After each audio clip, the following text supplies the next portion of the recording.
¿Qué tal? Bienvenidos a un nuevo análisis a fondo. Hola, qué gusto estar aquí. Hoy tenemos sobre la mesa un tema fascinante y, francamente, uno que toca una fibra muy sensible para muchísimas personas. Totalmente. Es un tema muy humano. Así es. Vamos a explorar cómo la tecnología está transformando desde sus cimientos uno de los procesos médicos más íntimos, más complejos y estresantes que existen en la actualidad. Hablamos de los tratamientos de fertilidad. Exacto. La reproducción asistida y específicamente la fertilización in vitro. Y para lograr este nivel de detalle, hoy nos sumergimos en el trabajo y la investigación del profesor Roger Hart. Una eminencia en el tema. Sin duda, él es un subespecialista en endocrinología reproductiva y director médico en Australia Occidental. Es una figura central, digamos, en el estudio de las consecuencias a largo plazo de estos tratamientos. Claro, tiene un mistoleel impresionante. Sí, con más de 250 publicaciones científicas en su haber. Así que su visión ofrece una ventana directa hacia el futuro inmediato de la medicina reproductiva. Y la misión de nuestra exploración de hoy va mucho más allá de hablar de cables, aplicaciones o aparatos médicos sofisticados. Definitivamente. El objetivo real aquí es entender cómo la telemedicina y el automonitoreo no solo están impulsando la eficiencia científica, que lo están haciendo, sino cómo están salvando a los pacientes de un agotamiento emocional profundo. Que es el verdadero reto. Exacto. Cualquiera que haya pasado por esto o que conozca de cerca a alguien en este proceso, sabe perfectamente que el desgaste mental puede ser absolutamente devastador. Bueno, analicemos esto paso a paso. Si conectamos esto con el panorama general, la fertilización in vitro tradicional es un engranaje clínico que exige una sumisión total por parte de los pacientes. Una sumisión absoluta. Históricamente, requiere visitas constantes a la clínica. Hablamos de interrupciones continuas en la dinámica diaria. Claro, pedir permiso en el trabajo todo el tiempo. Alteraciones en el horario laboral, el estrés de navegar por el tráfico de la ciudad a primera hora de la mañana y un aislamiento considerable en salas de espera estériles. Que no son los lugares más acogedores del mundo. Para nada. Entonces, la meta holística de la ciencia reproductiva hoy en día, según lo subraya la investigación del profesor Hart, ya no se limita a la estadística clínica de lograr embarazos. Que antes era el único enfoque. Exactamente. El verdadero desafío moderno es reducir el inmenso impacto psicológico, logrando que la medicina se adapte a la cotidianidad del paciente, y no al revés. Esa inversión de roles es fundamental. Y creo que no hay un ejemplo más claro para ilustrar ese impacto emocional que el catalizador que aceleró gran parte de estos avances tecnológicos. La pandemia. Exacto, la pandemia de COVID-19. El profesor Hart compartió una historia específica en su presentación que realmente rompe el corazón y pone toda esta teoría médica en una perspectiva profundamente humana. Sí, la historia de Kat y Kirsten. Así es. Es la experiencia de una pareja del mismo sexo durante los meses más restrictivos de la pandemia. Kat tenía programada la extracción de óvulos. Que ya es una intervención quirúrgica que genera mucha ansiedad. Muchísima. Es una intervención de día, pero la ansiedad es inmensa. Sin embargo, debido a los protocolos sanitarios de los hospitales en ese momento, su esposa Kirsten no pudo dar un solo paso dentro del edificio. Se tuvo que quedar afuera. Literalmente, tuvo que despedirse en la misma puerta de cristal del centro médico. Y el peso de esa separación en el umbral del hospital tiene ramificaciones psicológicas enormes. Me imagino. Pasar por los controles de temperatura, la preparación prequirúrgica, el cambio de ropa y la espera en una camilla, todo en absoluta soledad, amplifica cualquier temor natural al procedimiento. Estás sola frente a lo desconocido. Exacto. Cuando llegó el momento de entrar al quirófano, la carga emocional había desbordado a la paciente, llevándola a las lágrimas en la misma mesa de operaciones. ¡Qué momento tan duro! Totalmente abrumada por la aprensión y la falta de su sistema de apoyo principal. Y mientras tanto, su pareja experimentaba una angustia paralela desde el exterior, privada de su rol de contención. Ese nivel de aislamiento forzado es brutal. Y lo que revela esta historia es algo que va mucho más allá de una anécdota de la pandemia. Expone una falla estructural en cómo concebimos el cuidado médico. Ese es el núcleo del problema. El COVID-19 actuó como un lente de aumento sobre la vulnerabilidad que genera la institucionalización excesiva de la salud. Claro, El sistema asume que tú vas a él. Exactamente. El sistema médico ha operado bajo la premisa indiscutible de que el paciente debe peregrinar hacia el centro de salud para cualquier interacción. Sin embargo, los psicólogos especialistas en fertilidad han documentado algo revelador. Y esto es clave para quienes nos escuchan. La inmensa mayoría de los pacientes que deciden abandonar los ciclos de fertilización in vitro no lo hacen motivados por la carga financiera. Que de por sí es altísima. Lo es, pero el punto de quiebre real es el costo emocional. El desgaste de la rutina. El estrés crónico, el sentimiento de soledad, la fricción constante en sus relaciones de pareja y el deterioro de su calidad de vida terminan agotando sus reservas de resiliencia mucho antes de que se agoten sus fondos económicos. Es impactante descubrir que el desgaste humano es una barrera más infranqueable que el dinero. Definitivamente. Pero, buscando la luz al final del túnel de esa época de encierro, la crisis nos obligó a mirar hacia alternativas que, sorprendentemente, ya estaban dando resultados. Sí, ya había indicios. Existen datos de Estados Unidos, previos a la pandemia, que mostraban a grupos de pacientes optando por un modelo híbrido. Un modelo muy interesante. Sí, realizaban sus consultas médicas de forma virtual, mantenían el monitoreo de rutina en laboratorios locales a pocas cuadras de sus casas y solo viajaban a la clínica principal para el procedimiento quirúrgico final. Lo cual tiene todo el sentido logístico. Y las estadísticas de estos estudios son fascinantes, porque mantuvieron exactamente las mismas tasas de nacimientos vivos que el modelo tradicional. No hubo una caída en la efectividad. Ninguna. Pero el dato que realmente resalta es que reportaban una satisfacción extrema en un 56% de los casos. Y a eso hay que sumar otro 17% de pacientes que se declaraban moderadamente satisfechos. O sea, la gran mayoría. Una mayoría abrumadora prefiriendo mantener la distancia física del hospital. Evitar el desplazamiento diario significa no tener que dar explicaciones incómodas a los supervisores en el trabajo. Que es un dolor de cabeza enorme. Claro. Significa no perder horas productivas y poder procesar las noticias buenas o malas en la intimidad del hogar. Donde te sientes a salvo. Exacto. La pandemia impuso la telemedicina como un salvavidas de emergencia, pero la evidencia clínica nos dice a gritos que deberíamos adoptarla como el estándar de cuidado permanente por sus beneficios terapéuticos comprobados. Y aquí es donde se pone realmente interesante. Porque cuando la mayoría de la gente piensa en telemedicina, se imagina una pantalla compartida para describir síntomas. Sí, revisar un dolor de garganta o algo así. Claro, o renovar una receta médica. Pero llevar el protocolo de una clínica de fertilidad a una cámara web es otro nivel. Completamente. Hay un detalle sobre las consultas masculinas que me pareció asombroso. Una cosa es charlar sobre un historial médico por video, pero ¿cómo logras realizar un examen físico masculino completo que requiere inspección visual detallada a través de una videollamada?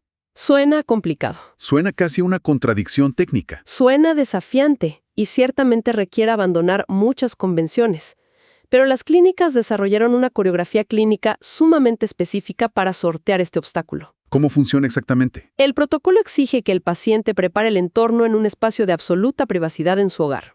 Se le instruye colocar su computadora portátil o dispositivo móvil sobre una superficie a la altura exacta de la cintura. Ok, a la altura de la cintura. A partir de ahí, el médico guía al paciente para que retroceda los pasos necesarios hasta encuadrar su torso completo. ¿Un plano medio, digamos? Exacto.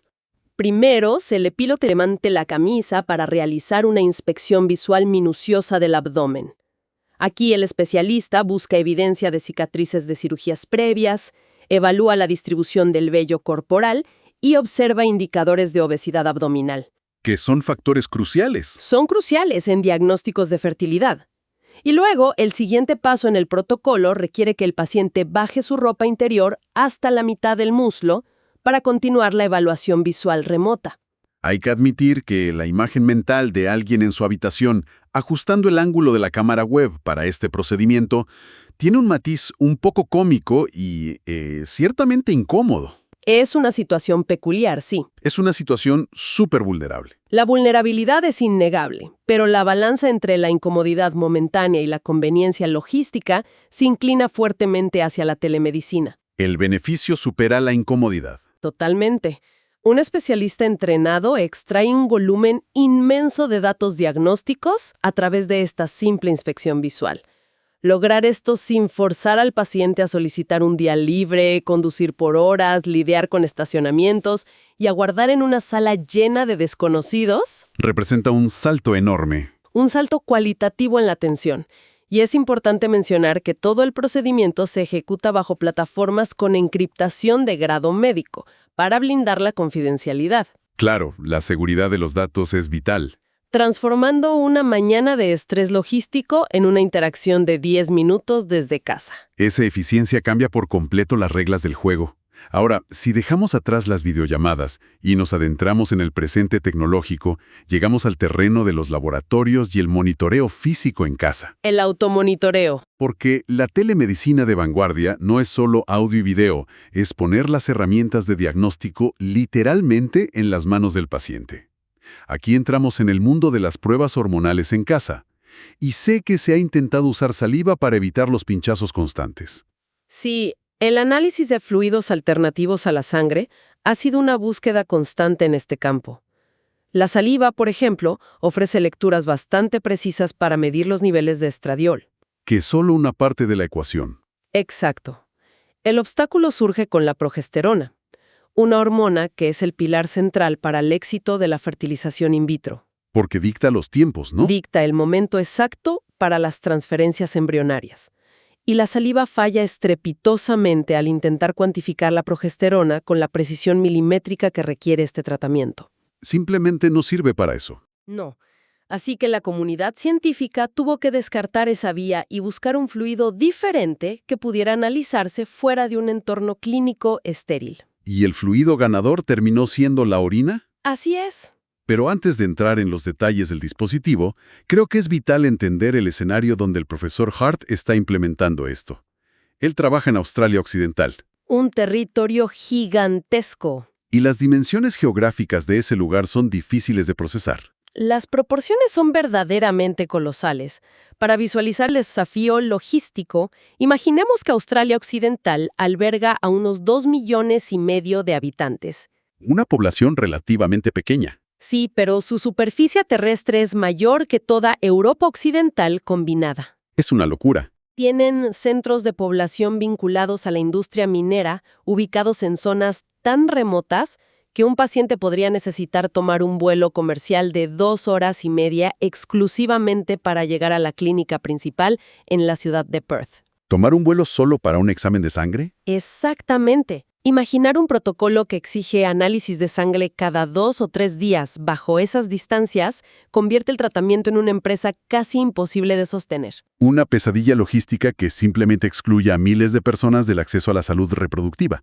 Entonces, ¿cuál es la tecnología que logra cortar estas distancias continentales mediante la orina? La solución tecnológica reside en el uso de ensayos inmunoabsorbentes ligados a enzimas. Que tienen un nombre más común. Sí, son conocidos comúnmente como tecnología ELISA, pero adaptados para uso doméstico. Y hay que hacer una aclaración importante, aquí, para quienes escuchan. Claro.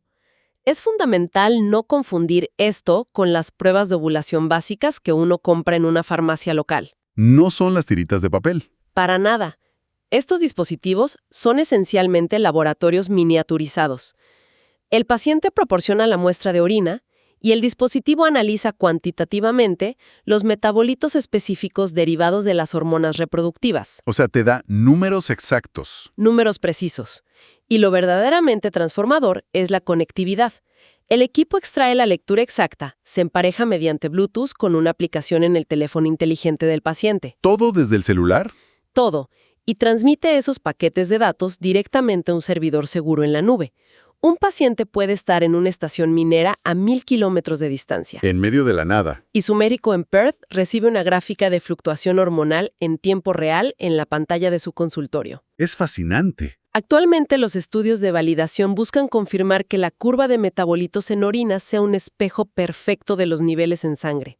De confirmarse definitivamente, el paradigma del monitoreo presencial quedaría obsoleto. Es literalmente tener el poder de procesamiento de un laboratorio metido en el bolsillo. Así de drástico. Pero si la idea de medir niveles hormonales complejos desde el teléfono suena a ciencia ficción, el estudio de Jane Garrison sobre ecografías vaginales operadas por la propia paciente me dejó absolutamente sin palabras. Es un estudio revolucionario. Para quienes no estén familiarizados, las ecografías transvaginales son la brújula de la fertilización in vitro. Sin ellas estás a ciegas. Se usan constantemente para medir el tamaño de los folículos en los ovarios.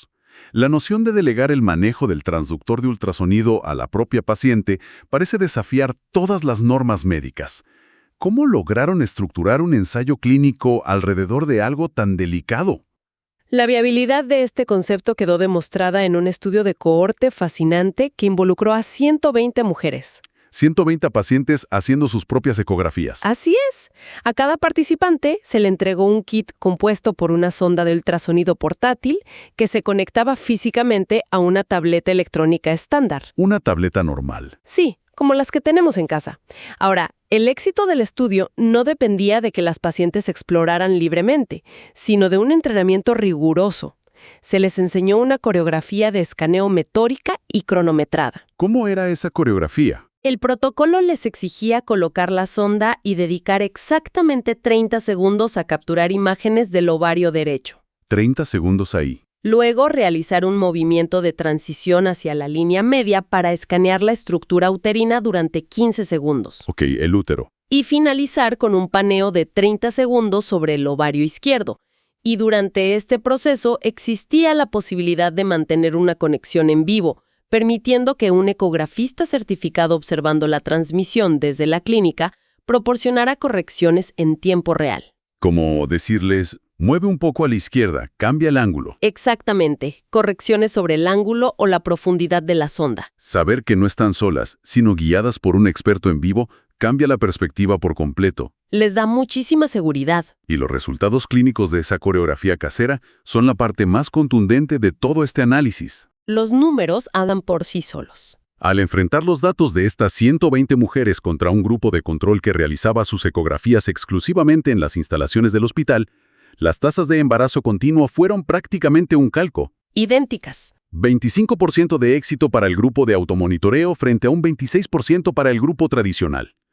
Hablamos del mismo resultado clínico, pero envuelto en una experiencia humana radicalmente distinta. El término técnico para ese empate estadístico es no inferioridad. No inferioridad. Y es el estándar de oro para validar una nueva tecnología médica.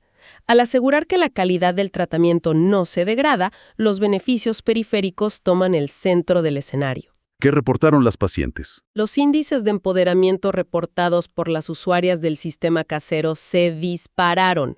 Transformaron una experiencia donde tradicionalmente son sujetos pasivos recostados en una camilla de hospital en un proceso donde tienen agencia sobre sus propios cuerpos. Son participantes activas. Totalmente. Sumado a esto, la dinámica de pareja cambia por completo. El acompañante ya no se queda relegado en la sala de espera o dando vueltas en el estacionamiento. Como la historia que contamos al principio. Exacto. Ahora puede estar sentado en el sofá de su casa observando la tableta, integrándose activamente en el ciclo del tratamiento.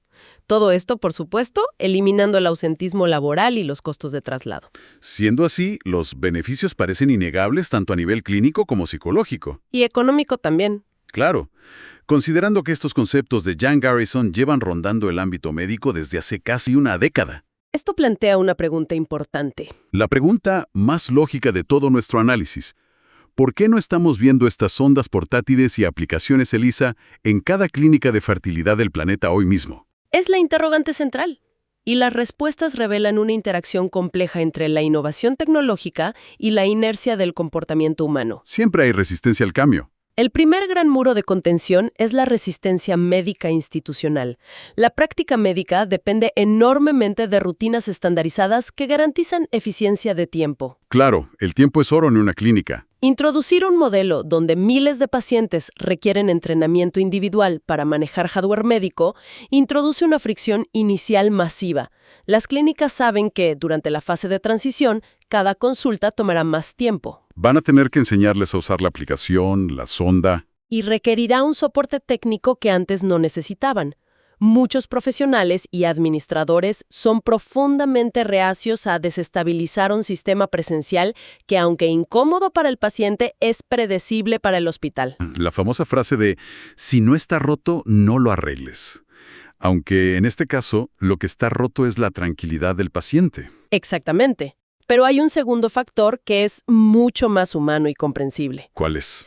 Por más increíble que sea conectar una sonda a una tableta, existe un segmento inmenso de pacientes que anhela la retroalimentación inmediata y la empatía táctil que solo se da en persona. Ese contacto humano es poderoso. El consuelo que transmite una enfermera, la capacidad de leer el lenguaje corporal del médico al ver el monitor, esa red de apoyo emocional presencial es algo que el software de la nube todavía no puede replicar. La dimensión emocional del contacto directo es irreemplazable para ciertos perfiles de pacientes. Definitivamente.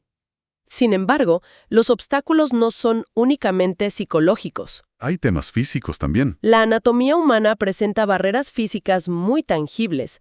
Los datos del estudio sobre automonitoreo revelan que alrededor del 25% de las imágenes de ultrasonido capturadas por las pacientes en casa fueron clasificadas como inadecuadas. Inadecuadas para tomar decisiones clínicas críticas. Como programar el momento exacto de la extracción de óvulos. Un margen de error del 25% es bastante alto cuando necesitas precisión absoluta. ¿A qué se debe esa tasa de fallas en las imágenes? El desglose de ese porcentaje expone un desafío de diseño e inclusividad en la tecnología médica. Cerca del 60% de esas capturas inadecuadas provenían de pacientes con índices de masa corporal elevados. El peso afecta la señal del ultrasonido. Sí, el tejido adiposo abdominal actúa como una barrera acústica que interfiere fuertemente con la claridad de las ondas de ultrasonido, exigiendo ajustes de ángulo y presión que requieren pericia profesional. Requieren la mano de un experto. También se registraron fallas en pacientes con alteraciones anatómicas pélvicas o con reservas foliculares muy disminuidas. Escenarios que exigen una agudeza visual extrema. Esto nos recuerda que los dispositivos a menudo se calibran para una anatomía ideal, y el verdadero reto de la ingeniería médica actual es desarrollar equipos que ofrezcan precisión sin importar la diversidad de los cuerpos humanos. Especialmente sabiendo que el peso es un factor transversal en la medicina reproductiva. Ese es un recordatorio vital de que la tecnología debe adaptarse a todos. Y a estos desafíos anatómicos y de resistencia médica hay que sumarle una capa final de pragmatismo económico. El costo de los equipos. Hablamos de equipos sumamente delicados. Imaginar la logística administrativa de despachar sondas de ultrasonido de grado médico valoradas en miles de dólares a cientos de hogares particulares. Introduce un riesgo financiero enorme por daño accidental. O mal uso. Eso paraliza a los departamentos de contabilidad de cualquier centro de salud. Claro, la fragilidad del hardware frena la adopción masiva.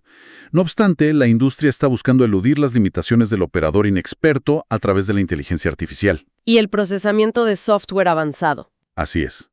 En los círculos de investigación más recientes se debate la implementación de software de reconstrucción volumétrica, desarrollado por empresas como General Electric. Que es una tecnología fascinante. La mecánica de este software resuelve el problema del ángulo perfecto. En lugar de exigir que la paciente manipule la sonda buscando el corte transversal exacto de un folículo, el sistema le permite simplemente posicionar el transductor de forma estática. Sin moverlo. Exacto. El equipo, de forma automatizada, realiza un barrido interno y captura un bloque de volumen en 3D de toda la región pélvica. ¿Captura todo de una vez? Ese paquete de datos tridimensionales se envía al médico, que le utiliza un software en su computadora para rotar, diseccionar y analizar esa anatomía virtual desde cualquier ángulo. Extrayendo las medidas necesarias sin que la paciente haya tenido que realizar ninguna maniobra compleja. Entonces, ¿qué significa todo esto?